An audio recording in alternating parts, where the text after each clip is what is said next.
कुटुंबिणीं सरस्वजां वंदे मुकुंद प्रियां शुद्धलक्ष्मी मोक्षलक्ष्मी जयलक्ष्मी सरस्वती श्रीलक्ष्मी वरलक्ष्मीश्च प्रसन्ना मम सर्वदा वरांकुशो भाषमवीतमृतं ब्रह्मभूर्भुवस्वरां దీపాలు వెలిగింది పైనే పెట్టండి బాబు. ఆ కుందులోనే ఆనక చేయాలి. మళ్ళీ కుందులు పట్టుకెళ్ళకండి. ఒత్తులు మార్చేయడం పామక్కలేదు. ఒత్తులు మార్చడం సాయంత్రం దీపం కూడా అదే. శ్రవణాంబిక నామదేశ నీ పేరు శ్రీనివాస ఫణేంద్ర భవన్ నామదేశ ధర్మపత్ని ధనలక్ష్మి నామదేశ ఆయురారోగ్య శ్రేయాప్త్యుత్తం బయటపాల గోత్ర అమ్మ నామదేశ పూజిత హరిష హరిహరం నామదేశ आयुष्याभिवृद्ध्यर्थं पैडबाल गोत्रस्य गंगाधर नामधेय धर्मपत्नी नागलक्ष्मी नामधेयस्य यजमानी गारु नागराज नामधेय धर्मपत्नी नागमणि नामधेयस्य राजश्री नामधेयस्य शरण साई नामधेयस्य आयुष्याभिवृद्ध्य पुव्व पालु अंटे आवु पालु अन्नमाट पंचामृत स्नानं दर्पयामि ओम वस्त्रं दूतरमाय वस्त्रं वेयंడి दूत वस्त्रं जन्यं वस्त्रं यज्ञोपवीतं गंधं అది సాయంత్రం ఇక్కడ పన్నెండులోనే ఉంటుందండి పూజ అంతా. అక్కడ వినాయకుడి పూజే. ఆ విగ్రహానికి కాకుండా ఇప్పుడు పొద్దున్న సాయంత్రం కూడా ఆ విగ్రహాన్ని ఆవాహనం చేయాలి. ఏం చేస్తారంటే ఈ 9 రోజులు కూడా గణపతి మంచి మనసు నిర్మలంగా ఉంటాడనమాట. అది కోపం ఉండదు ఆయనకి, శక్తి విరగదు. శక్తి పెంచినా మన కోపం వచ్చినా ఆయన మన ఆపుతట. అది ఓం పంచామృత పుష్పమాల సమర్పయ స్తోత్ర మంత్రం పుష్పమాల సమర్పయామి దండ.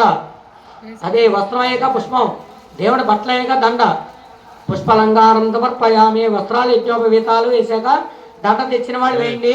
లేకపోతే ఘోష ప్రియాయ నమః స్తుతితుండాయ నమః అగ్రగణ్యాయ నమః ధీరాయ నమః వాగ్యేయ నమః సిద్ధివినాయకాయ నమః దూర్వ బిలవ ప్రియాయ నమః అవ్యక్తాయ నమః వ్యక్త మూర్తియే నమః అద్భుత మూర్తియే నమః श्रीवस्त अखिलाधार नमः ओम ब्रह्म नमः ओम स्कंदपुरुषाय नमः अष्टोत्तर पूजाय नमः विनायकाय नमः विघ्नराजाय नमः गौरीपुत्राय नमः गणेश्वराय नमः सद्गताय नमः अव्याय नमः भूताय नमः दक्षाय नमः अध्यक्षाय नमः दिव्यप्रियाय नमः अग्निगर्भस्ते नमः इंद्रश्रीप्रदाय नमः वाणीप्रदाय नमः अव्याय नमः सर्वसिद्धिप्रदाय नमः सर्वतनय नमः सर्वरीप्रियाय नमः सर्वात्मकाय नमः सृष्टिकर्ताय नमः सृष्टिकराय नमः अमरतत्वाय देवते जातान्य निश्यमाणांज अमृते सत्ये प्रतिष्ठ ఈ పండుగ అవనైశ్వ జనైష్యమి. ఋషులందరూ కూడా వృక్షములందు పుట్టలందు తపస్సు చేస్తారు, ధ్యానంలో ఉండిపోతారు వాళ్ళు ఋషులు. ఈ రోజు చాలా మంచి రోజు. అక్షతల వాళ్ళకి ఇవ్వండి. కూర్చొని వస్తాను ఆయన నన్ను ఆఫీసర్ గారు పిలిచారు అలా వెళ్ళి వస్తానని చెప్పి పెద్ద పంతులు వెళ్ళిపోతాడు.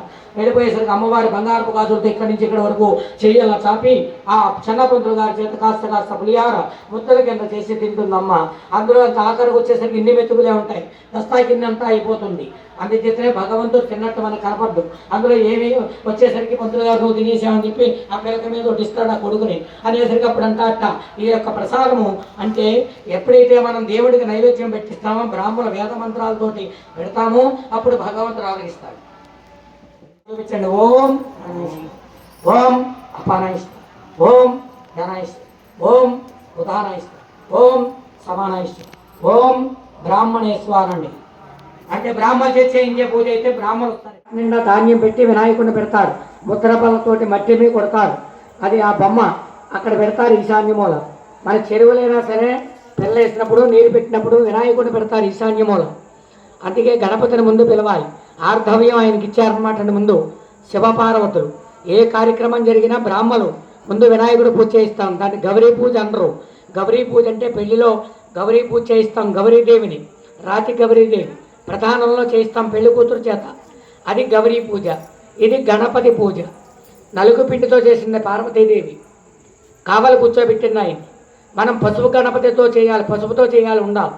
చేసి వినాయకుడిని పెట్టి బొట్టు పెట్టి స్నానం చేయించి వస్త్రము యజ్ఞోపవీతము గంధము అన్నీ వేస్తాం, పుష్పాలు అలంకారం చేస్తాం. ఆయన్ని అలంకారం చేసిన తర్వాత గోత్రనామములతో చెప్పాక ఆ అక్షంతలు ఎత్తి మీద వేసుకుంటే ఆ పూజ చేసిన ఫలితం మనకుంటుంది. అది దీని అర్థం.